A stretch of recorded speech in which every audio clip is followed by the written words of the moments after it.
አንዳንድ ህጎች አሳሪ ናቸው፣ አሰሪ አይደሉም። ሴት እንድትፈወስ አልተፈወለገም።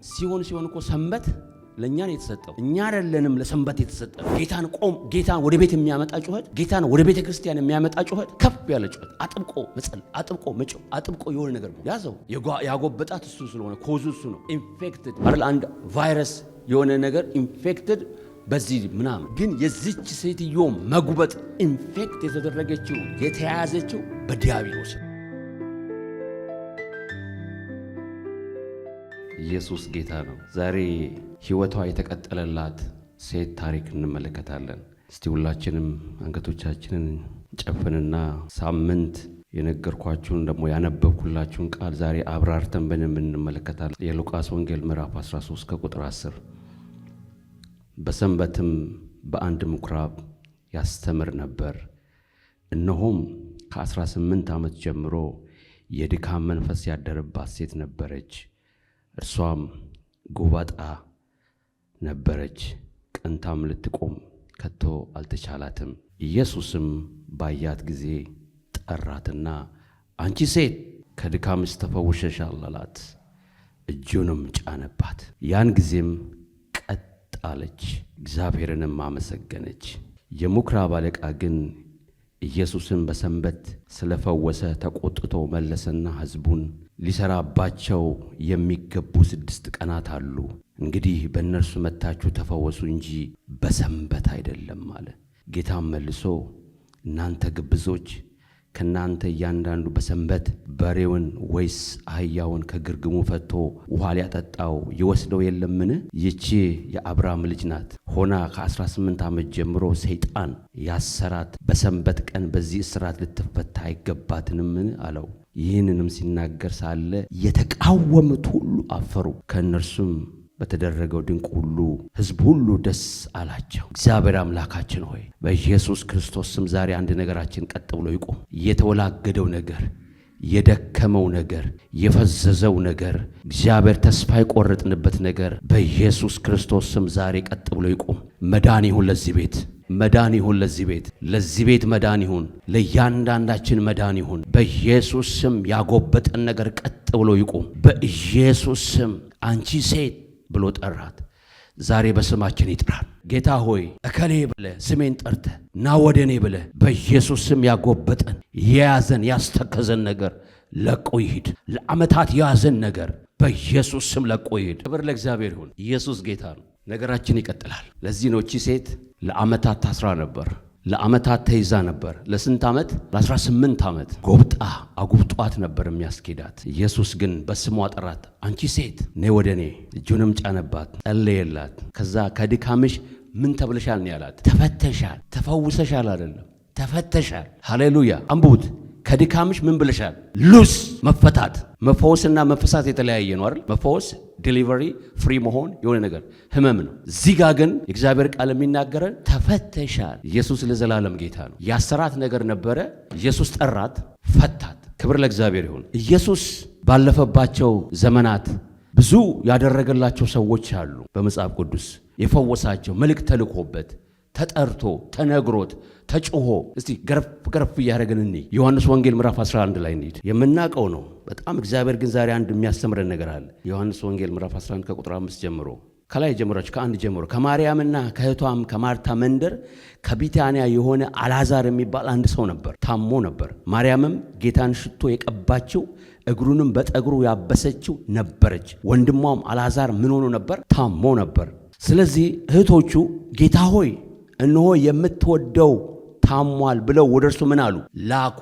ወዳጃቸው ነው ኢየሱስ። ለማርያምና ለማርታ ማን የታመመው? ወንድማቸው። ስለዚህ ጌታ ሆይ ብለው መልእክት ላኩበት። የምትወደው ልጅ፣ የምትወደው በቃ እንደ ልጅ የሚቆጥረው የምትወደው ጠቅሰው ያ የምትወደው አልዓዛር እኮ ምን ሆኗል? ታሟል ብለው መልእክት ምን አሉበት? ላኩበት። ኢየሱስም ሰምቶ ይህ ሕመም የእግዚአብሔር ልጅ በእርሱ ይከብር ዘንድ ስለ እግዚአብሔር ክብር ነው እንጂ ለሞት አይደለም። ኢየሱስም ማርታንና እህቷን አልዓዛርም ይወድ ነበረ። እንደ ታመመን በሰማ ጊዜ ያን ጊዜ በነበረበት ስፍራ 2 ቀን ቆየ። ስለዚህ ኢየሱስ በዚህ ስፍራ ስናይ በዮሐንስ ወንጌል 11 መልእክት ነው የተላከለት። ያ የምትወደው ልጅ ያ የምትወድህ ወንድማችን ታሟል። በጣም ብዙ ጊዜ እዛ ቤት ሲመላለስ ሲስተናገድ የሚወደው የሚያቀው አላዛር ነው የታመመው። ስለዚህ መልእክት ላኩበት። ኢየሱስም መጥቶ ፈውሶ በቃ ሸቷል እኮ 4 ቀን ሆኖታል እኮ በቃ አሁንማ አለቀ ደቀቀ ሲሉ ኖ የማን ክብር እንዲገለጥ ነው ያለው? የእግዚአብሔር ክብር እንዲገለጥ ነው። ስለዚህ እዚህ ጋር ምን እንመለከታለን? በዮሐንስ ወንጌል 11 መልእክት ተላከበት ለኢየሱስ መልእክት ታሟልና ና ወንድማችን ያኮ የምትወደው። ሌላ ቦታ ደግሞ ልውሰዳችሁ። የሉቃስ ወንጌል 7 ላይ ቃሉን ሁሉ በሕዝብ ጆሮ በጨረሰ ጊዜ ወደ ቅፍርናሆም ገባ። አንድ የ100 አለቃ የነበረ የሚወደውን ባሪያው ታሞ ለሞት ቀርቦ ነበር። ስለ ኢየሱስም በሰማ ጊዜ ይሄ የ100 አለቃ በሚሊቴሪ ቤት አዛዥ ነው። በሱ ስር የሚታዘዙ ሰዎች አሉ። ኢየሱስን መልእክት ላከበት። ምን ብሎ ላከ? ስለ ኢየሱስም በሰማ ጊዜ የአይሁድ ሽማግሌዎችን ሰበሰበና ወደ እርሱ ምን አደረገ? ወደማ ወደ ኢየሱስ። ይሄ 100 አለቃው ብላቴና ይለዋል ማቴዎስ ወንጌል 8 ላይ ብላቴናዬ ባሪያዬ ታሟልና ይፈውስልኝ ብሎ ምን ላከ? ሽማግሌዎቹን ሰብስቦ ላከ። በድጋሚ ኢየሱስ ተልኮበት ሲፈውስ እናያለን። እርሱም ወደ ኢየሱስ መጥተው ይህ ልታደርግ ይገባዋል፣ ይሄ 100 አለቃ እኮ ሕዝባችንን ይወዳል፣ ምኵራብንም ሰርቶ ሰጥቶናል እኮ ብሎ ለክርስቶስ ለኢየሱስ ነገሩት። የማርያምና ማርታ መልእክት፣ የ100 አለቃውም መልእክት እየላከ ኢየሱስን ፈውስልን እና ታሟል እንደዚህ ሆነዋል ሲሉት እንመለከታለን። ሌላ ቦታ ደግሞ ልውሰዳችሁ። የሉቃስ ወንጌል 8 ላይ እነሆም ኢያሪዎስ የሚባል ሰው መጣ። እርሱም የምኵራብ አለቃ ነው። አሁን ደግሞ ይሄ የምኵራብ አለቃ ነው። የቀድሞ 100 አለቃ ነው። ይሄ ደግሞ የምኵራብ አለቃ ነው ነበር። ኢያሪዎስ የሚባለው በኢየሱስ እግር ላይ ወድቆ ወደ ቤቱ እንዲገባ ምን አለው? ለመነው። የምኵራብ አለቃ ነው። እባክህ መምህር ሆይ ጌታ ሆይ ወደ ቤቴ ግባ ግድ አለው። 12 ዓመት የሆናት ሴት ልጅ ነበረችውና እርሷም ለሞት ቀርባ ነበር። ሲሄድም ሕዝቡ ያጨናንቁት ነበር። ከ12 ይኸውላችሁ እዚህ ጋር 2 ታሪክ አለ የሚገርማችሁ። ይሄ የምኵራብ ኢያሪዎስ የሚባለው የምኵራብ አለቃ ልጁ ታሞበት ግድ ብሎት ኢየሱስን ና ወደ ቤቴ ግባ፣ ና ልጄን እይልኝ፣ ና ልጄ ላይ እጅን ጫን፣ ና ፈውሳት፣ ና አድንልኝ ብሎ ሲማጽነው እናያለን። ልመና ነው። ለመነው። ቅድም መልእክት ነው የላኩበት። ይሄ ግን አግኝቶት ለመነው። በዚህ መካከል ግን 12 ዓመት ደም ሲፈሳት የነበረ ሴት አለች። እንየው እስቲ ወደ ከ12 ዓመት ጀምሮ ደም ሲፈሳት የነበረ ሴት ትዳሯንም ሁሉ ባለመድኃኒቶች ከስራ ከምንም ሊፈውሷት አልቻሉም። ብሯን ጨርሳለች፣ ጊዜዋን ጨርሳለች፣ ከዶክተር ሄዳለች፣ ከባለሙያዎች ምንም የለም። ከዛ በኋላ ቀርባ ኢየሱስ እኮ ወደ ኢያሪዎስ ቤት ወደዚህ ወደ ምኵራብ አለቃው ቤት እኮ ነው ግድ ብሎት እየሄደ ያለ። ሌላ ፈውስ ደግሞ እዚህ ጋር ታያላችሁ። በኋላውም ቀርባ የልብሱን ጫፍ ዳሰሰች። የደሟን ፈሳሽ በዚያ ጊዜ ምን አለ? ቀጥ አለ፣ ቆመ። ኢየሱስም የዳሰሰኝ ማን ነው አለ። ሁሉም በካዱ ጊዜ ጴጥሮስ ከነርሱ ጋር የነበሩት አቤቱ እንዴ ስንት ሰው እኮ ነው የሚያጋፋ፣ ስንት ሰው እኮ ነው የሚከተል፣ ይሄ ሁሉ እያጋፋ ማን የነካኝ ትላለህ? ኖ አለ ኢየሱስ። አንድ ሰውማ የሆነ ነገር ኃይል ሲወጣኝ ታውቆኛል። አንድ ሰው ሲፈወስ ሲነካ ሲዳሰስ ታጅቶ ተሰምቶኛል። ኢየሱስም የዳሰሰኝ ማን ነው ጠየቀ አጥብቆ። ምክንያቱም ኃይል ወጥቷል ከሱ። የሕዝቡ ሁሉ ያጋፋዋል፣ ያጨናንቁሃል። የዳሰሰኝ ማን ነው ትላለህን ያሉት። ኢየሱስ ግን አንድ ሰው ዳስሶኛል፣ ኃይል ከኔ እንደወጣ እኔ አውቃለዋል። ሴቲቱም እንዳልተሰወረች ባየች ጊዜ እየተንቀጠቀጠች መታ በፊቱ ተደፋች። በምን ምክንያት እንደ ዳሰሰች ፈጥናም እንደ ተፈወሰች በሕዝቡ ሁሉ ፊት አወራች። እርሱም ልጄ ሆይ እምነትሽ ምን ብሎሻል? አድኖሻል። 2 ፈውስ እናያለን። በእምነት ሄጄ ብነካው እፈወሳለሁ ብላ ስትነካው፣ ወደታች ብትወርዱትም የእዛ ልጅ የምኵራብ አለቃውም ሰውዬ ተፈውሷል። ስለዚህ መልእክት አሁን ደግሞ ለመነው የምኵራብ አለቃ። እቺ ሴት ደግሞ በእምነት ነካቸው። አሁን ደግሞ 4ኛ ላይ እንሂድ። የሉቃስ ወንጌል 18 ላይ እንሂድ። ዛሬ እዚህ ምዕራፍ ውስጥ ነው የምንሰነብተው። ከቁጥር 35 ጀምሮ ያለውን ላንብብላችሁ። ወደ ኢያሪኮም በቀረበ ጊዜ አንድ ዕውር እየለመነ በመንገድ ዳር ተቀምጦ ነበር። ሕዝቡም ሲያልፍ ሰምቶ ምንድነው ይሄ? በቃ ብዙ ሕዝብ ድምፅ ሰማለው እና ይህ ምንድነው ብሎ ጠየቀ። የሉቃስ ወንጌል ምዕራፍ 18 ከቁጥር 35 እርሱም የናዝሬቱ ኢየሱስ ምን ያልፋል ብሎ ነገሩት። ይሄ ዕውር ሰው ነው። በመንገድ ዳር ሁሌ እንደተለመደው ያወጡታል፣ ይለምናል። እንደዛ ነው ህይወቱ፣ ለውጥ የሌለው ነው። ዛሬ ግን ቀን ሆነለት። ኢየሱስ በዛ መንገድ ያልፋል። ክብር ለእግዚአብሔር ይሁን። ማየት የተሳናቸው ሰዎች በመስማት እንትን ናቸው አይደል? ሙሉ አቴንሽናቸው ጆሮአቸው ላይ ነው ያለው። ስለዚህ ምንድነው የምሰማው? ብዙ ህዝብ ድምፅ ሰማና አይ መምህር ኢየሱስ ጌታ የሆነው እኮ በዚህ ጋር ምን ይላል ያልፋል። ከዛ አራተኛው ላይ ምንድነው? መምህር ሆይ ጌታ ሆይ የዳዊት ልጅ ሆይ ማረኝ ብሎ ጮኸ። አሁን በጮት ነው ጌታን ደግሞ እዚህ ጋር የምናየው። መልእክት በመንካት እዚህ ጋር ደግሞ በመጮህ ኢየሱስ የዳዊት ልጅ ሆይ ማረኝ። በስተፊት ይሄዱ የነበሩት ዝም በል ብለው ገሰጹት። እርሱ ግን እንደውም ጨመረ ቶኑ። የዳዊት ልጅ ሆይ ማረኝ እያለ አብስቶ ጮኸ ነው የሚለው። ይኸውላችሁ አንዳንድ ዝም ሊያደርጋቸው የመጣውን ከፍ ባለ ድምፅ ጮሁበት። ጌታ ሆይ የሆነ ነገር ጮኋል። ኢኮኖሚ፣ ጤና፣ ግራ መጋባት በቸርች በቤተ ክርስቲያን በቤት እንደ ሀገር የሆነ ነገር መጥቶብናል። በቃ የሆነ ነገር ዝም ሊያሰኘን መጥቷል። ዝም አትበሉ። ጌታ ሆይ እንደውም ከሁኔታው በለጥ ያለ ድምፅ፣ ከችግሩ በለጥ ያለ ድምፅ፣ ከህመሙ በለጥ ያለ ድምፅ ጌታ ሆይ ሲል አሁን ሰማው አይደል? ኢየሱስም ቆም የሚያደርግ ጩኸት፣ ጌታን ወደ ቤት የሚያመጣ ጩኸት፣ ጌታን ወደ ቤተ ክርስቲያን የሚያመጣ ጩኸት፣ ከፍ ያለ ጩኸት፣ አጥብቆ መጸለይ፣ አጥብቆ መጮህ፣ አጥብቆ የሆነ ነገር ያዘው። እግዚአብሔርን ኢየሱስን ሰማው፣ ያዘው። ከዛ ኢየሱስን ቆም አለ። ወደ እርሱ ያመጡት ምን አለ? አዘዘ። በቀረበም ጊዜ ምን ላደርግልህ ትወዳለህ ብሎ ጠየቀ። እርሱም ጌታ ሆይ አይ ዘንድ ነው አለው። ኢየሱስም እምነትህ ምን ብሎሃል? አድኖሃል አለ። ክብር ለእግዚአብሔር ይሁን። ስለዚህ ይሄ ሰው ምን አለ? ጮኸ። ኢየሱስም ሰማ። ዛሬ እግዚአብሔርን ወደ ቤታችን የሚጎትት ጨው፣ ወደ ቤተ ክርስቲያናችን የሚጎትት ጩኸት የሚጎትት በቃ የሚያቆም ያልፍ የነበረውን አቆመው ኢየሱስን። የዚህ ልጅ ጉዳይ አይደለም ኢየሱስን በዛ መንደር ያሳልፈው አይደል? ሌላ ጉዳይ ነው። ግን ማን ነው ብሎ ጠየቀ። አወቀ። አዳኝ መሆኑ፣ ፈዋሽ መሆኑ። የናዝሬቱ ኢየሱስ እኮ ነው፣ ጌታችን እኮ ነው፣ የሚያድን ነው። ብዙ በቃ ታሪኩ አለ። ጮኸ። ስለዚህ ኢየሱስ በጩኸት ይፈልጋል። በመልእክተኛ በመንካት በጩኸት። አምስተኛ እዚሁ የሉቃስ ወንጌል ቀጥሎ ያለውን 19 ላይ እንሂድ። ወደ ኢያሪኮም ገብቶ ያልፍ ነበር ኢየሱስ። አንድ ደግሞ ሰው አለ፣ እነሆም ዘኬዎስ የሚባል ሰው፣ እርሱም የቀራጮች አለቃ ነበር፣ ባለጠጋም ነበር። አሁን ዘኬዎስ ጋር እንሂድ ደግሞ ሰው አምስተኛ። ዘኬዎስ ከስተምስ ግብር የሚቀርጥ ነው፣ ቀራጭ ነው። ኮሌክት መኒ ኮሌክት የሚያደርግ ቀራጭ ነው። በቃ እንደ አስገባሪ እንደማለት ነው። የሆነ ነገር ይሸጣል። ታክስ አሁን የምንለው እንትኖች ኮሌክተሮች ኮሌክት የሚያደርግ ነው። ከዛ ኢየሱስ የትኛው እንደሆነ ሊያይ ይፈልግ ነበረ። አሁን ደግሞ ኢየሱስን በመፈለግ ነው የምናየው። ዘኬዎስ ጋር ይፈልጋል። ማንን? ኢየሱስን። ቁመቱም አጭር ነበረና በጣም ስላቃተው ዛፍ ላይ ወጣ። አንዳንድ ነገሮቻችን ኢየሱስን ከማየት አያሳጥሩ ነው። ምንድን ነው የሚባለው? ወርዱ ጥሩ ነው። ተጋግጦም ቢሆን ምንም ብሎም ቢሆን ወደ ጸሎት፣ ምንም ብለ ቢሆን ወደ ቤተ ክርስቲያን፣ ምንም አድርገ ቢሆን ወደ እግዚአብሔር ሰዎች። አያችሁ፣ ይህ ሰውዬ እጥረቱ ፊዚካሊ አጭር ሰው ነው፣ ግን እጥረቱ አላቆመውም። ሊያየው ማን አለ? ፈለገ።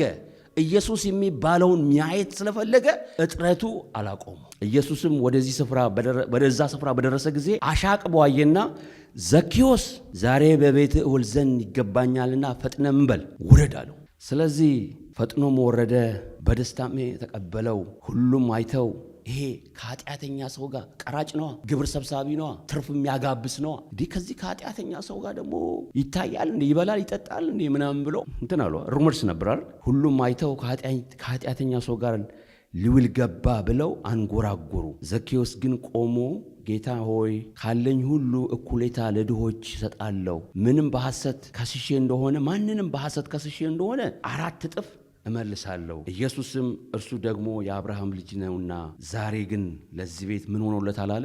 መዳን ሆኖለታል። አየህ፣ ኃጢአትን መውደቅን፣ መነሳትን፣ ግራ መጋባትን፣ ምንህን ሃይማኖተኛ አይደለማ። ይህ ሰው እኮ ፈልጓል፣ መሻቱን ውስጡን። በቃ ማን ነው ኢየሱስ ብሎ አይቷላ። ኢየሱስ ደግሞ ጉዳዩ ከልብ ጋር ነው፣ ከፈለግከው ጋር ነው፣ ከጠራኸው ጋር ነው። ስለዚህ እነሱ ግን ከኃጢአተኛ ከቀራጭ ከዘራፊ ጋር ከማጅራት መቺ ጋር ምናምን እንደሚባል ግን እሱን አላይ እንዴ።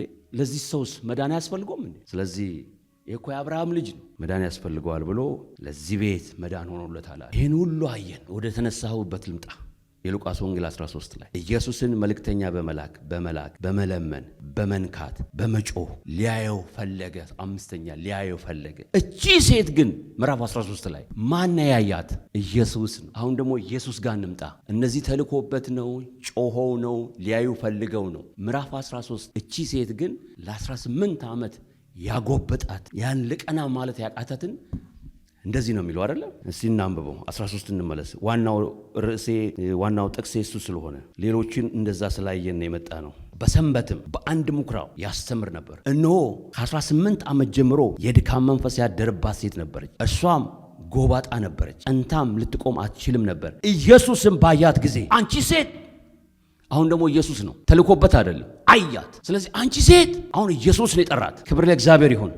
ዛሬ ምሽት በስማችን ይጥራል። ዴቭ፣ ሳሚዬ የሚል ጌዲ፣ ዳኒ እያል በቃ ስም ጠርቶ ጌታ ዛሬ ይጠራናል። ለ18 ዓመት ያጎበጠ ቀና ማለት ባይዘዌ ደብል ቤንድ ነው። ደብል በቃ እጥፋቷ እንደዚህ ጎብጣ ነው የምትሄደው። ፊዚካሊ ጎብጣ ነው የምትሄደው እና እጥፋቱ ከባድ። ይሄ ደግሞ is not natural፣ በተፈጥሮ አይደለም። ምሪ ያለች እኛ አካባቢ ላይ የፍሎራይድ እጥረት እንደዚህ የሚያጎብጥ ውሃ የሚጠጣ ውሃ ከመሬት ከምን ጥሩ ያልሆነን እና አንዳንድ ቦታዎች አሉ ወንጂ እንደዚህ ምናምን መተሃራ እንደዚህ ናዝሬት አካባቢ እና የፍሎራይድ እጥረት ካለ ውሃ ውስጥ ችግር አለ። አጥንትን ያጎብጣል፣ አጥንትን ያሳሳል። that's not the case። እዚህ ጋር የምንመለከተው በደንብ ይዋት ዲመን ዲያብሎስ ነው እንጂ በሽታ አይደለም። ይኸውላችሁ እዚህ ጋር ሁለት ነገር ነው ኢየሱስ ያደረገው። አንደኛ በሰንበት ነው ሁለት ነገር ነው የሰበረው፣ ስርዓትን ሰብሯል። ሁለተኛ በስሟ ጠርቷታል። ሶስተኛ ከእስራቷ ፈወስ አይደለም ፈታት ነው የሚለው። ከዲያብሎስ እስራት ፈታት ነው የሚለው። አንቺ ሴት ስትገባ ሊያገለግል ቆሞ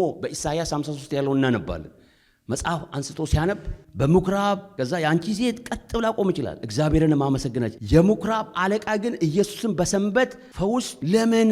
ሰንበት እኮ ነው፣ ለምንድን ነው ፈውስ እንደዚህ ያደረከው? ቅድም እንዳልኳት እቺ ሴት እኮ የአብርሃም ልጅ ነች፣ ልትፈወስ አይገባትም? ጎብጣለች እኮ፣ ቀና ብላ አትሄድም እኮ፣ ተይዛለች እኮ ለ18 ዓመት። ግን ደስ የሚለው እቺ ሴት ቸርች አትቀርም። ሲናጎግ በዛ ቀን በሰንበት ሰንበት ትመጣለች። እግዚአብሔር ሆይ ይርዳን፣ የሆነ ነገር አያስቀርም ቤት። ስለዚህ የመጀመሪያው ነገር ሰንበት ፈውስ የለም የሚባለውን ክርስቶስ ምን አደረገው? ሰበረው። ከዛ የምኩራብ አለቆች እንዴት እንዴ ሰኞ እያለ ማክሰኞ እያለ ሮብ እያለ በዛ ቀን መታችሁ አትፈወሱም? አንተስ በዛ ቀን መተህ አታገለግልም አይደል? ጌታ መልሶ እናንተ ግብዞች፣ ከናንተ እያንዳንዱ በሰንበት በሬውን ወይስ አህያውን ከግርግሙ ፈቶ ውሃ ሊያጠጣው ይወስደው የለም? ይውላችሁ ሰው ይበልጣል እዚህ ጋር ወይስ እንስሳ? ሲጠሙ እኮ ከጋጣ ከበረት ወስደው እኮ ውሃ ያጠጣሉ። እቺ ጎባጣ ግን 18 ዓመት የጎድበጠችው ግን ለምን ትፈወሳለች? እንዴት አይነት አስተሳሰብ ነው? እግዚአብሔር ያብራል። ጎባጣ ቀና ብላ መሄድ ያቃታት ግን ስትፈወስ ነፃ ስትወጣ ያንጎራጎር። ከብቶቻችሁን እኮ ውሃ ሲጠማቸው ሲራቡ እኮ ወስዳችሁ እኮ በሰንበት ቀን በእሁድ ቀን ሄደው ያጠጣሉ እኮ ያበላሉ እኮ የሆነ ነገር ያደርጋሉ። እቺ ሴት የአብርሃም ልጅ እንደናንተ እኮ ሰው ነች። ቀና ብላ መሄድ አይገባትም? ሺ ዲዘርቭ ጤነኛ መሆን አይደለ? ማን በለጠባችሁ? ሰንበቱ ወይ ሰው? አንዳንድ ህጎች አሳሪ ናቸው፣ አሰሪ አይደሉም። እቺ ሴት እንድትፈወስ አልተፈወለገም። ሲሆን እኮ ሰንበት ለእኛ ነው የተሰጠው። እኛ አይደለንም ለሰንበት የተሰጠ ነው። እኛ ለእሁድ ተሰጠናል። እኛ ለሆነ ነገር ለቀን ተሰጠናል። ቀኑ እኮ ነው ለእኛ የተሰጠ ነው። እንዴት ነው ሰኞ፣ ማክሰኞ፣ ሮብ፣ ሐሙስ የምንለው? ክርስቶስ እኮ ራሱን የሰጠ ነው ከቀን በላይ። አሜን አሜን። ከቀን በላይ እሱን እኮ ራሱን ይሰጠን። እንዳም በሰንበት እንደው ሰኞ ማክሰኞ ሮብ እንደውም ሐሙስ ጥሩ ነው ምናምን በቃ አርብ ወይ ምናምን መጣ ወይ ቅዳሜ ምን አለ አይሉም። ስትፈወስ እንትኑ ቀርቶ ትችቱ፣ ንግግሩ፣ አስተያየቱ ቀርቶ ምን አለ ጌታን በዚች መዳን በእህታቸው መዳን ለምን ደስ አላላቸው? ስለዚህ ሃይማኖት ከባድ ነው አይደል? ስርዓት ከባድ እንዳልኳችሁ አሰሪ አይደለም አሳሪ ነው። ያስራል፣ ፈውስ ይከለክላል። አንድ ይሄ ነው። ስለዚህ ሰንበት ለእኛ ነው የተሰጠው። እኛ አይደለንም ለሰንበት፣ እኛ አይደለንም ለሆነ ነገር የተሰጠ ነው። ይሄ ሰበረው። ኢየሱስ የተባረከ ይሁን። ቫልዩ አለው ወንድሜ እህቴ፣ ቫልዩ አለሽ በቤተ ክርስቲያን ውስጥ በእግዚአብሔር መንግስት ውስጥ። አሁን ማወራው ኪንግደም፣ በእግዚአብሔር መንግስት ውስጥ በኪንግደም ውስጥ ቫልዩ አለ። እከሌ እንትን ነው፣ እከሌ ትንሽ ነው፣ እከሌ ምናምን አይደል። እያንዳንድ አንቺም አንተም ሁላችን ህፃናቶችም ከታች ሁሉ ቫልዩ አለው፣ ዋጋ አለው በእግዚአብሔር ፊት። እግዚአብሔር ግድ ይለዋል ለእያንዳንዳችን። ለህፃናት ግድ ይለዋል፣ ለወጣቶች ግድ ይለዋል፣ ለወንዶች ግድ ይለዋል፣ ለኳየር ግድ ይለዋል፣ ለዲያቆናት ግድ ይለዋል፣ ለመሪዎች ለፓስተሮች ግድ ይለዋል፣ ለሁሉ ግድ ይለዋል። ክብር ለእግዚአብሔር። ስለዚህ ግድ ላለው ነው እስከ መስቀል ሞት የተሰጠው። ክብር ለእግዚአብሔር ይሁን። ስለዚህ ይሄ ህግ ተሰበረ። እቺ ሴት ተፈወሰች፣ ነፃ ወጣች። ግን የወጣችው ከምንድን ነው? ቅድም ያልኳችሁ this is not natural disease። እንግሊዘኛው infected by demon ነው የሚለው፣ በሰይጣን ነው የታሰረችው። እናም በቦስቲ ጌታ መልሶ እናንተ ግብዞች ወደ ታረ ይቺ የአብርሃም ልጅ ሆና ከ18 ዓመት ጀምሮ ማን ያለው እዚህ ጋር? ሰይጣን። ይውላችሁ አንብቡት ቁጥር 16 ምዕራፍ 13 ቁጥር 16 ይህችም የአብርሃም ልጅ ሆና ከ18 ዓመት ጀምሮ ማን ነው ሰይጣን ያሰራት በሰንበት ቀን ከዚህ እስራት ልትፈታ ይገብ ማን ያሰራት ሰይጣን እንትን ያለው አቴንሽኗን ኢየሱስን በጣም ስትገባይቶ እስራቷ ጉብጠቷ ከሌላ ነገር አይደለም ምክንያቱ ከዲያብሎስ ነው ያ ነው እንትን መንፈስ የሚባለው the spirit of infirmity የድካም መንፈስ የሚባለው ይሄ ሰርተ 8 ሰዓት 16 ሰዓት ሰርተ የምትደክመው አይደለም keep in mind የድካም መንፈስ የሚባለው ኤግዞስት እናደርግ ታየርድ ስንሆን ምናምን አይደለም ይሄ የድካም መንፈስ እዚህ ጋር የሚጠቅሰው በዲያብሎስ የመጣ ነው የሚለው የመታው እሱን ነው ሰይጣንን ነው የመታው አጋንንትን ነው የመታው ይሄንንም ስናገር ሳለ የተቃውሞት ሁሉ በጣም ደስ አላቸው ተፈወሰቻ ነፃ ወጣቻ ከዲያብሎስ ስራት ነው የፈታት ያጎበጣት እሱ ስለሆነ ኮዙ እሱ ነው ኢንፌክትድ አይደል አንድ ቫይረስ የሆነ ነገር ኢንፌክትድ በዚህ ምናምን የጉንፋን ከሆነ እንደዚህ የባክቴሪያ ከሆነ እንደዚህ ግን የዚች ሴትዮ መጉበጥ ኢንፌክት የተደረገችው የተያዘችው በዲያብሎስ ለዚህ ነው ተፈውሰሻል አይደለም ያላት ተፈተሻል ያላት የተያዘ ነገር ነው የሚፈታው አይደል በዲያብሎስ ተያዘች ተፈቺ አንቡት አንቺ ሴት ከድካምሽ ተፈተሻል የሚገርማችሁ በቃ መጨረሻ አንድ ሁለት እንትን ልስጣችሁ ይሄንን ሲያገለግል በኢሳይያስ 53 ላይ ያለውን ኢሳይያስ 53 ላይ ትንቢተ ኢሳይያስ የሰማነውን ነገር ማን አምኗል የእግዚአብሔር ክንድ ለማን ተገልጧል በፊቱ እንደ ቡቃያ ከደረቅ መሬት እንደ ስር አድጓል መልክና ውበት የለውም ባየነውም ጊዜ እንወደው ዘንድ ደምግባት የለውም የተናቀ ከሰውም የተጠላ የሕማም ሰው ደዌንም የሚያውቅ ነው ሰውም ፊቱን እንደሚሰውርበት የተናቀ ነው እኛም አላከበር ነው በእውነት ይላል እዚህ ጋር ይሁት በእውነት ደዌያችንን ተቀበለ